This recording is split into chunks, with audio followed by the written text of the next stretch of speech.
네, 우리 늘 고생해 주시는 우리 아가페 성가대에 감사드리고요. 여러분 오늘부터 제가 이제 우리 성도님들과 로마서를 함께 공부해 나가려고 하는데요.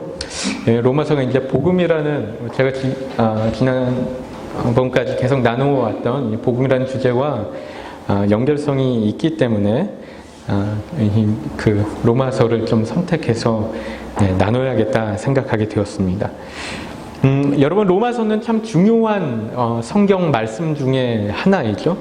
성경의 모든 말씀들이 다 중요하지만 이 로마서 또한 너무 소중하고 또 귀중한 말씀인데요. 여러분 많이들 아시다시피 로마서는 믿음으로 의롭게 된다는 이신칭의의 교리가 자세하게 담겨 있는 그런 책입니다. 영어로 하면은 Justification by Faith라고 하죠. 그렇죠? 여러분 우리가 하나님의 말씀이 살아있다라고 얘기하는데요. 말씀이 살아있고 힘이 있고 능력이 있어서 우리 자신을 찔러 쪼개고 변화시키고 새롭게 한다라고 믿는데, 여러분 그런데 이 로마서는 이 사실을 실은 이 기독교 역사 가운데 너무나 분명하게 증명한 책 중에 하나라고 할 수가 있습니다. 여러분 기독교 역사 가운데 보면요, 이 로마서 말씀을 통해서 인생이 완전히 뒤바뀐 그런 어떤 인생을 경험하는 사람들이 있는데요. 우리가 너무나 잘 알고 있는 성 어거스틴이 그랬고요. 또 종교개혁자 마틴 루터가 그랬고, 또 감리교 창시자인 요한 웨슬리, 또 철로역정의 저자인 존 버년이 또 그랬습니다. 여러분 성 어거스틴은요, 기독교의 교부로 불리는데요.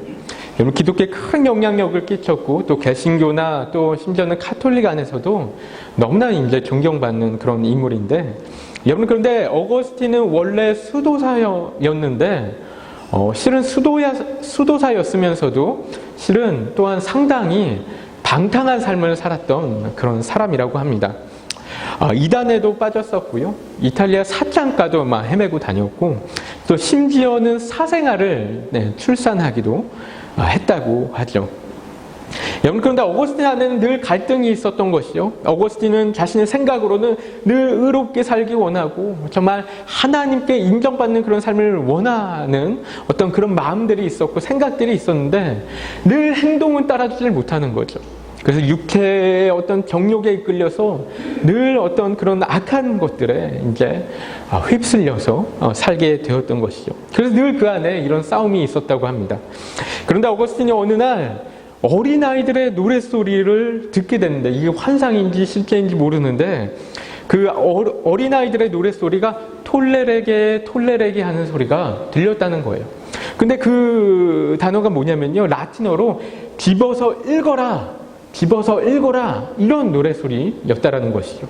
그 노래소리에 이끌려서 바로 달려가서 성경책을 집어서 읽었는데 그 말씀이 바로 로마서 13장 11절부터 14절의 말씀이었다고 합니다.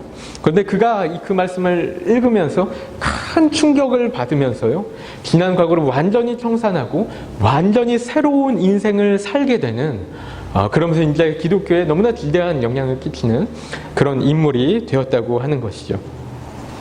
여러분 종교개혁자 마틴 루터이라도 너무나 유명한데요. 여러분 마틴 루터는 종교개혁 전에는요, 항상 그가 가지고 있던 관심사는 오로지 내가 어떻게 하면 구원을 받을 수 있을까? 내가 어떻게 하면 진정한 의인이 될 수가 있을까? 죄인인 인간이 어떻게 거룩하신 하나님과 이 바른 관계를 맺을 수 있을까? 이런 것에 늘 이렇게 빠져 있었다고 합니다. 그래서 이것을 위해서 마틴 루터는 정말 많은 노력을 했는데요. 당시 수도원에 있으면서 막 철야 기도도 하고 성경 통독도 하고 노동도 많이 하고 어떤 수도원 규칙을 지키는데도 정말 크게 매진했었다고 하는데요.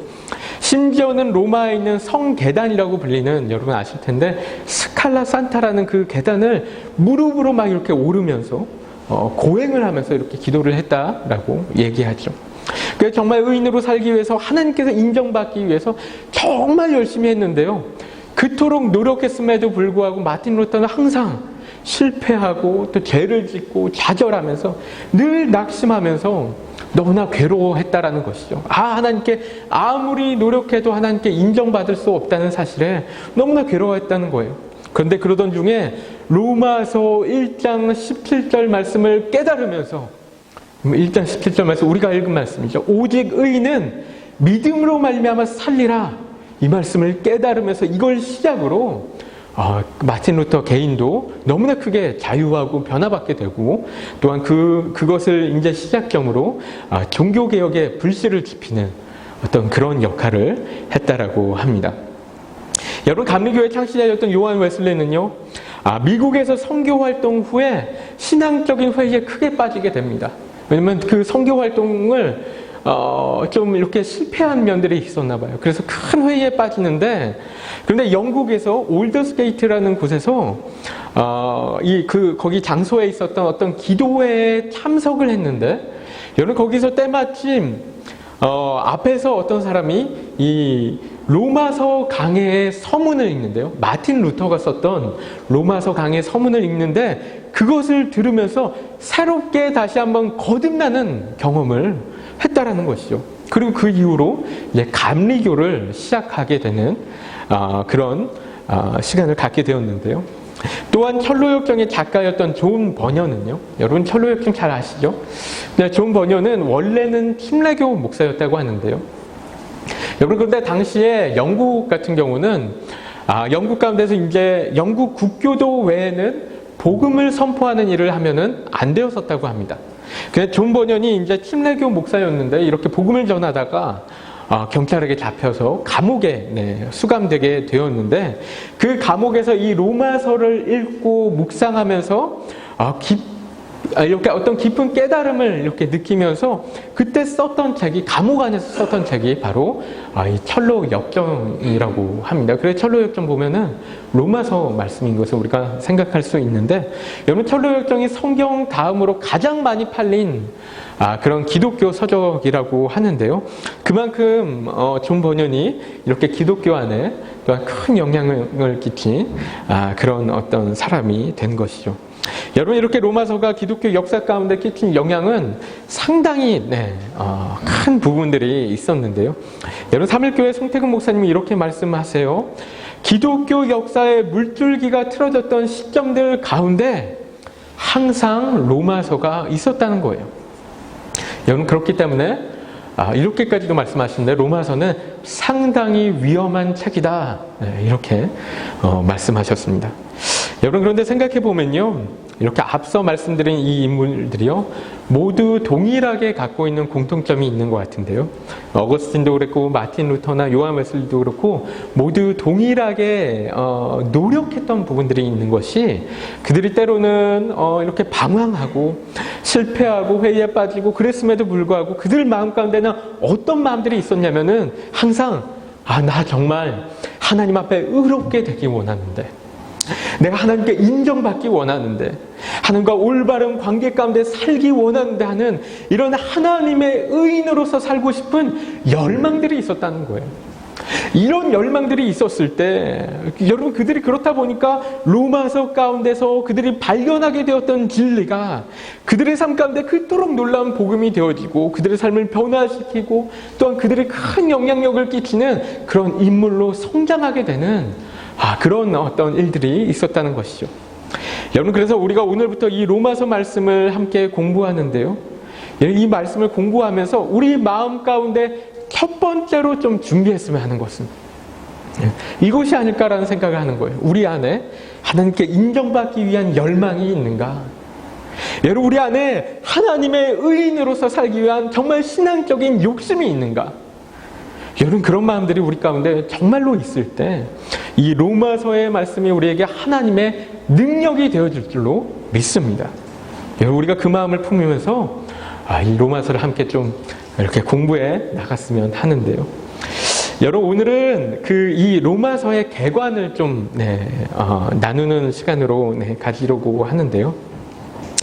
여러분 실은 로마서의 어떤 여러 가지 이제 배경 자료들을 더 나누면 좋겠는데 오늘은 우선 이 로마서를 우리가 어떤 관점으로 이해해 나가면 좋을지에 대해서 크게 두 가지 포인트로만 함께 좀 나누는 시간을 가지려고 합니다. 이것만 해도 이제 상당히 많은 시간을 할애해야 되는 부분이긴 한데, 여러분 로마서를 보는 관점들이 여러 가지가 있습니다. 사도 바울이 로마서를 썼을 때 그 목적이 무엇이었는가? 그거에 대한 이야기인데요. 뭐 선교적인 목적, 뭐 아니면 목회적인 목적, 변증적인 목적, 이런 어떤 학자들마다 이야기하는 여러 가지 목적들이 있는데, 오늘은 크게 두 가지 목적에 대해서만 제가 말씀드리려고 합니다.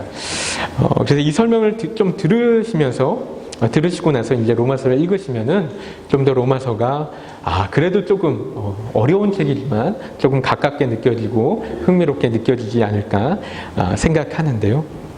여러분 로마서는 보통 일반적으로 여러분 어떤 유형의 책이라고 하죠? 여러분 그 성경에 역사서도 있고 서신서도 있고 복음서도 있고 여러 가지가 있는데 선지서도 있고, 그런데 로마서는 우리가 잘 알다시피 서신서라고 부르고 있죠. 편지라는 것입니다. 그래서 영어로도 Epistle to the Romans 이렇게 하죠. 로마로 보내는 편지라는 것이죠. 여러분 이 부분이 중요한 부분들이 있는데요. 편지라는 것이 무엇인가 하면은, 여러분 편지라는 것은 어떤 특정한 상황 가운데 특정한 대상에게 어떤 목적을 가지고 보내는 게 편지라는 것이죠. 그렇죠? 여러분 한때는 로마서를 단순히 하나의 교리책으로 이해하는 경우들이 있었는데요. 그래서 사도 바울이 로마 성도들에게 이 기독교의 교리를 잘 가르쳐주기 위해서 쓴 책이라고 이야기하는 것이죠. 여러분 그런데 로마서를 그냥 단순히 교리책으로 이해하는 것보다는 조금 더 편지라는 관점으로 그 생각하면서 들여다보면요, 그 가운데 우리가 사도 바울이 갖고 있었던 어떤 의도들이 무엇인지 좀 더 깊이 있게 이해할 수 있는 부분들이 있는데요. 여러분 첫 번째로는 그 로마서는요, 여러분 그 사도 바울이 로마에 있는 교회들에게 쓴 편지인데, 이 로마 교회의 어떤 역사적인 어떤 배경들을 좀 보면은 좋습니다. 여러분 로마 교회는 실은 사도 바울이 세운 교회는 아니었습니다. 그렇죠? 사도 바울은 로마를 가본 적도 없었습니다. 여러분 그렇기 때문에 로마서를 보면요, 로마서를 읽어보면 이런 이야기들이 나옵니다. 여러 번 로마 교회를 방문하기 원했지만 계속 막혀서 가지 못했다, 이런 이야기들이 나와요. 그래서 실은 로마 교회가 어떻게 세워졌느냐에 대해서 성경은 이야기하고 있지 않습니다. 실은 사도행전 가운데 보면은 교회들의 초대교회들이 어떻게 탄생하는지 이야기들이 많이 나오는데, 이 로마 교회에 대해서는 성경이 이야기하고 있지 않아요. 여러분 그런데 학자들이 일반적으로 추측하기로는 로마 교회는요, AD 30년경에 오순절을 지키기 위해 예루살렘에 모였던 유대인들 중에서 이 로마에서 온 유대인들이 베드로의 설교를 듣고 회심해서 로마로 돌아가서 그렇게 이제 로마 교회를 개척했다라는 그런 것이 이제 정설이라고 하는데요. 실은 사도행전 2장에 보면요, 그것과 관련된 어떤 내용들이 있습니다.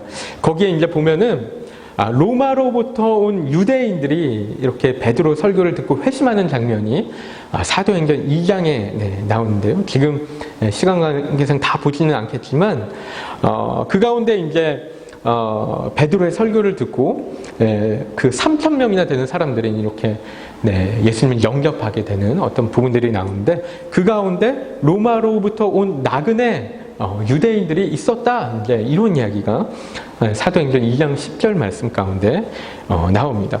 여러분 그래서 로마 교회는 사도 바울이 세운 교회가 아니었어요. 여러분 게다가 또 베드로나 또 다른 사도들이 세운 교회도 아니었다라고 이야기합니다. 여러분 그렇다면은 이 교회 가운데 어떤 그 약한 부분들이 어떤 것이었느냐에 대해서 우리가 좀 추측해 볼 수 있는 부분들이 있는 것이죠.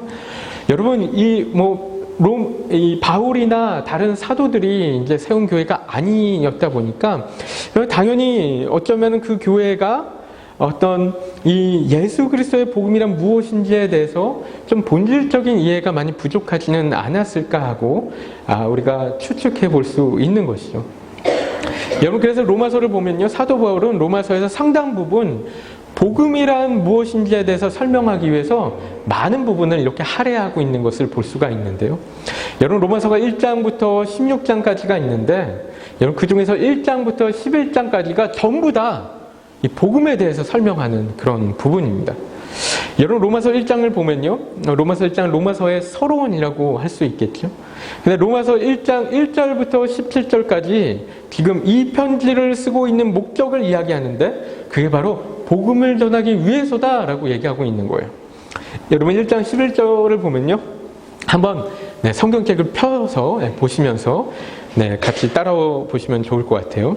1장 11절을 보면요. 이렇게 얘기하죠.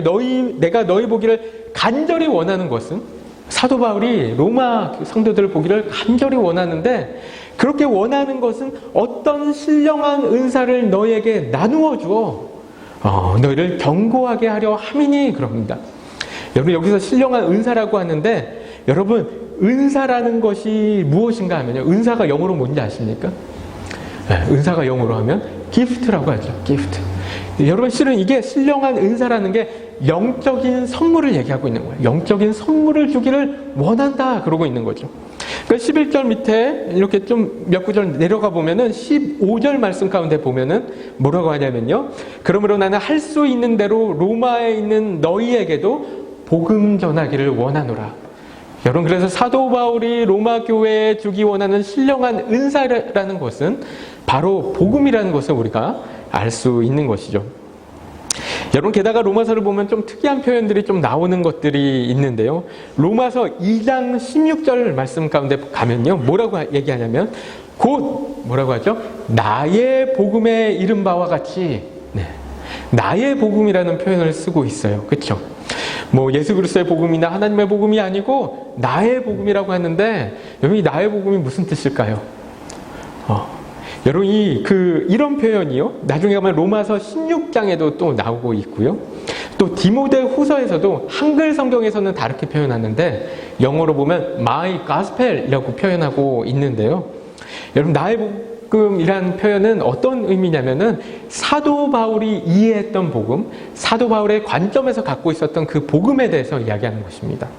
그래서 디모데 후서 말씀 보면은 2장 8절 말씀 보면은 my gospel이라고 영어에서는 이야기하고 있지만 한글 성경에서는 내가 전한 복음이라고 그렇게 해석하고 있는 것을 볼 수가 있죠. 여러분 사복음서도요 보면은 어떤 사람이 저자인가에 따라서 되게 다른 관점의 예수님의 어떤 일생에 대해서 이야기하고 있듯이요.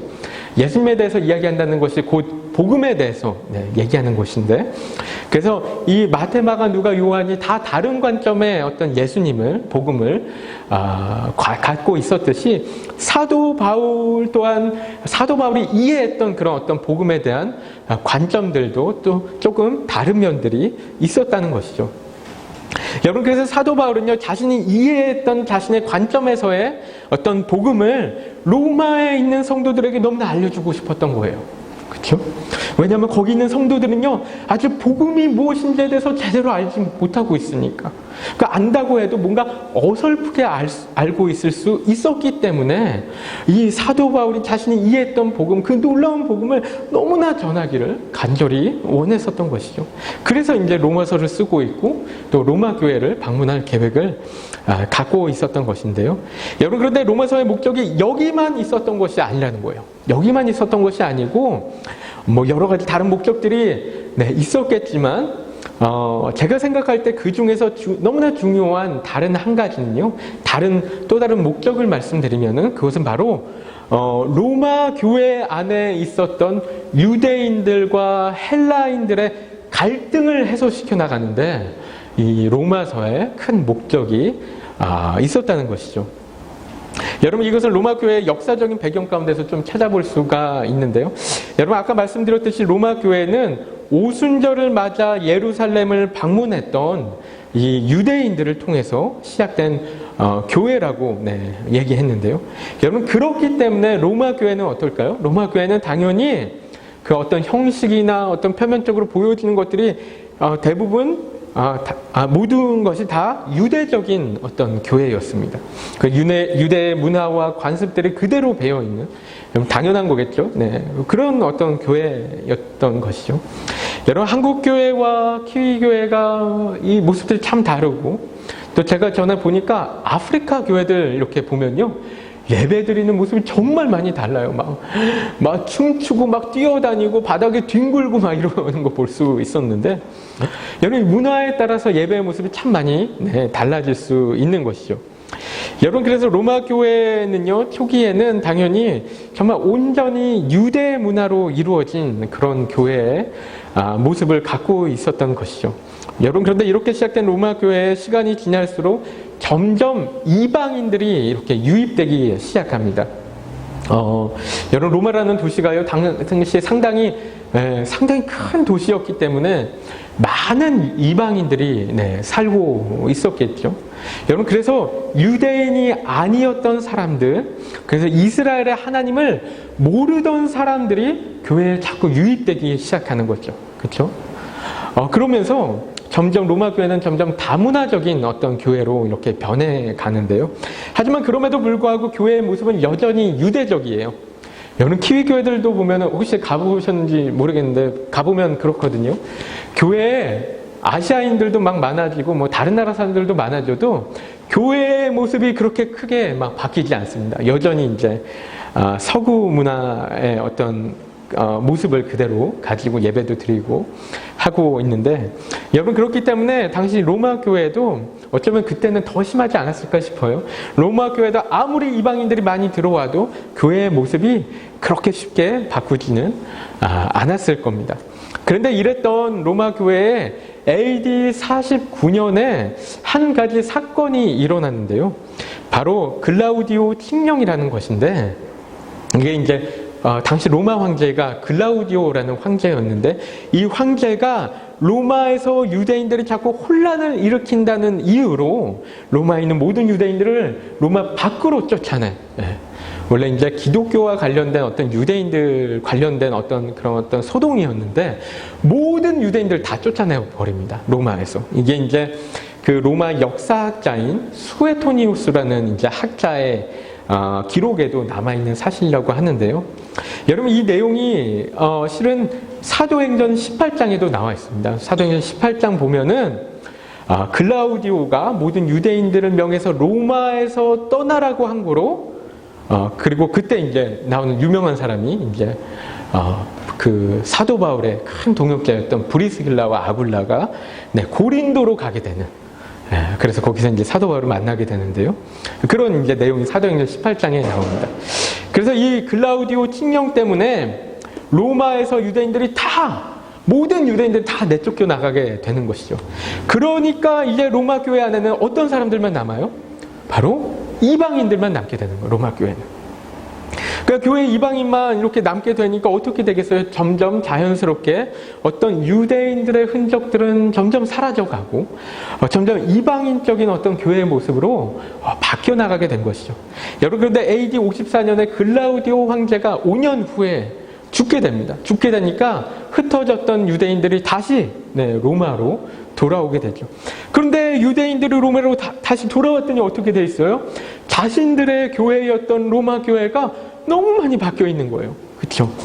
마치 이런 거 같겠죠? 옛날에 이제 교회에서 막 오르간만 막 이렇게 쳤는데, 여러분, 저는 그런 교회는 한 번도 못 다녀봤지만, 오르간만 쳤는데 막 어른들이 어디 갔다 딱 돌아왔더니 막 청년들이 막 드럼 치고 막 기타 치고 이러니까 어때요? 막 충격을 받아서 막 이게 무슨 일이냐 막 놀라고 막 그런 어떤 문제가 생기는 거죠. 여러분, 이 로마 교회가 그런 상황이었다라는 거예요.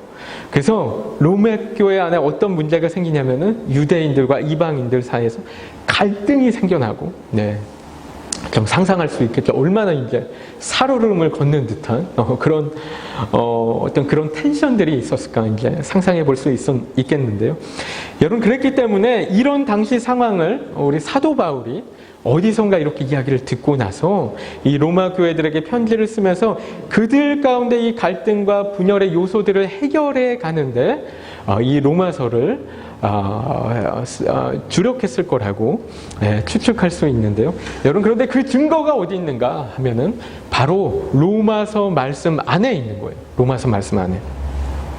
여러분, 로마서 안에 보면요, 얼마나 이 유대인과 헬라인을 반복적으로 계속 비교해 가면서 이야기하는지 모릅니다.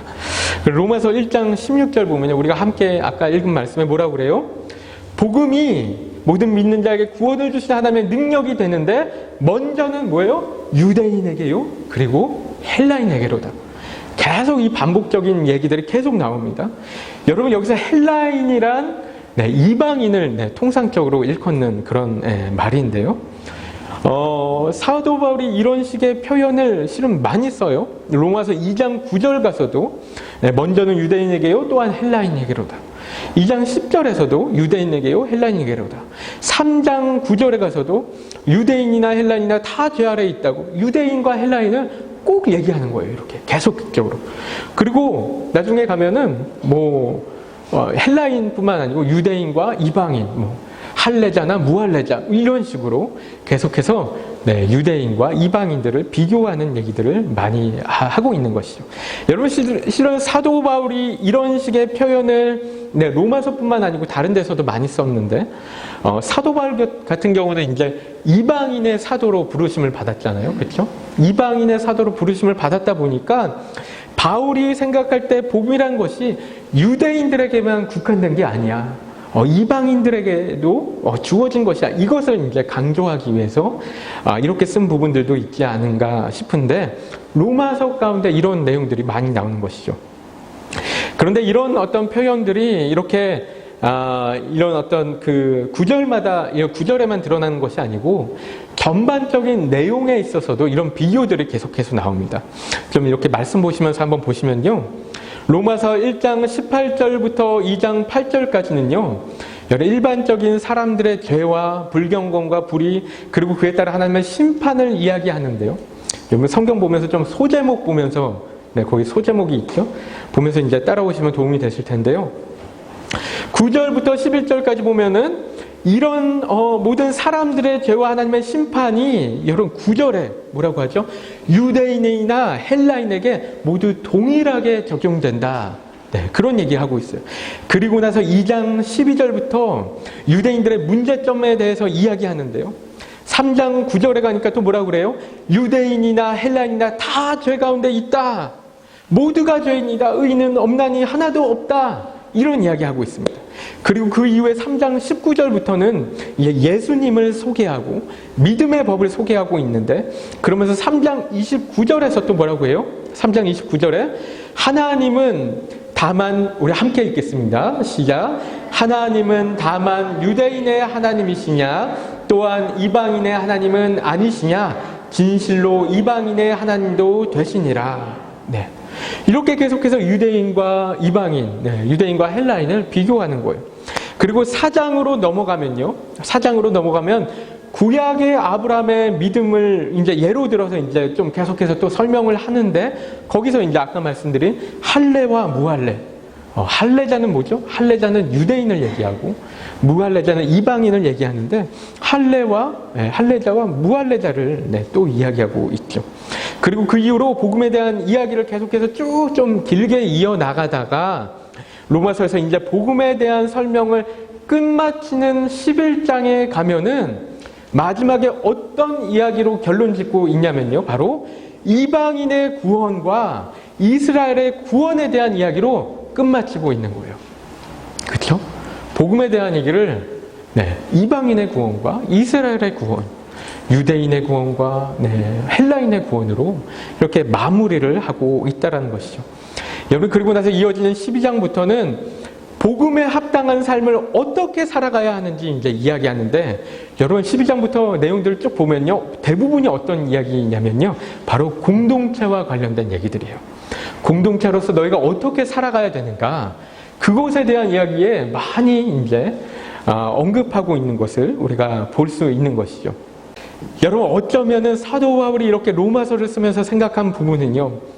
사도 바울이 이렇게 생각했던 것이 아닌가 하고 추측해 보는데 로마 교회가 지금 저렇게 유대인과 이방인으로 나누어져서 갈등하고 있는 것이 여러분 그들이 분명 어쩌면 그들 가운데 이런 갈등과 분열이 자꾸 있는 것은 그들이 분명히 복음에 대해서 충분히 몰라서 그랬던 것이 아닌가.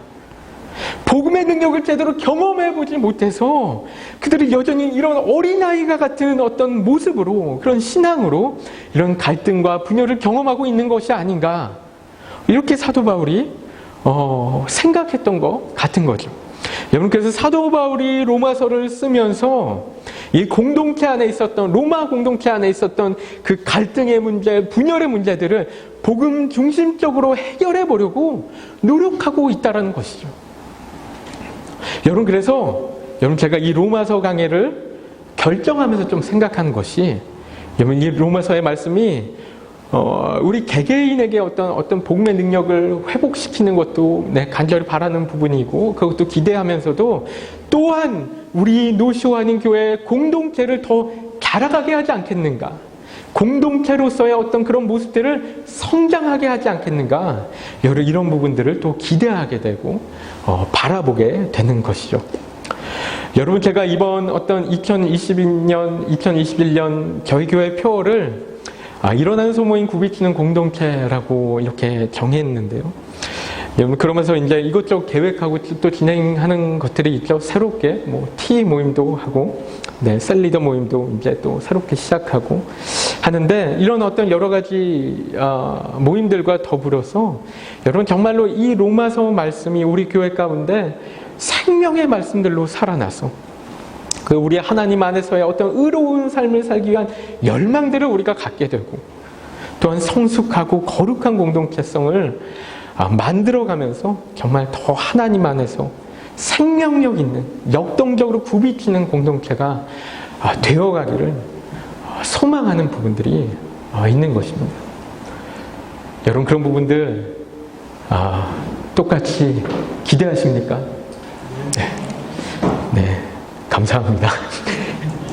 그런 부분들 우리 함께 소망해 나갔으면 좋겠고, 기대해 나갔으면 좋겠고, 또 이제 로마서 가운데 또 새롭게 발견되어지는 하나님의 진리들, 우리 여러분들의 삶을 움직이고 여러분들의 가정을 변화시키고 우리 교회를 성장하게 하기를 간절한 마음으로 축복합니다. 우리 이 시간에 한 번만 합심해서 기도하도록 할 텐데요. 우리 함께 합심해서 기도할 때 우리 각자 자신과 또 교회를 위해서 함께 이 시간에 기도할 텐데요. 하나님, 우리가 우리 로마서 말씀 통해서 우리 안에 하나님의 의인으로 살기 원하는 열망을 갖게 하시고, 하나님의 의인으로서 산다는 것이 얼마나 놀라운 것인지 더 깨닫게 하시고, 또 우리 개인의 삶과 또 우리 교회 가운데, 우리 가정들 가운데 하나님의 의의 열매를 맺어가는, 풍성하게 맺어가는 우리 모두가 될 수 있도록 하나님 역사하여 주옵소서.